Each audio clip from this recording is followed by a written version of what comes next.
Hello, in this video I'm gonna show you how to install Microsoft Edge browser on your Samsung Galaxy A33. So in order to do that, we'll need to open our Google Play Store and start searching for an app.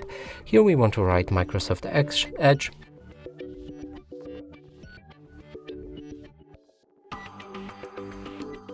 And hit the search button. Now select this app and press install. After installation process is complete, we can open the app. And from here we can begin customizing it. So you can sign in to turn on the sync with other Microsoft Edge using devices. I'm not gonna do that, sign in later.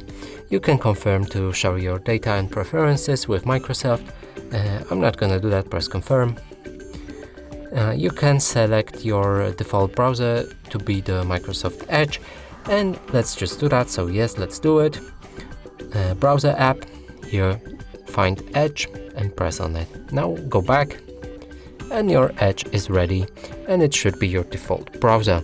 And that's it for this video, hope you like it. Please consider subscribing to our channel, leave a like and a comment below.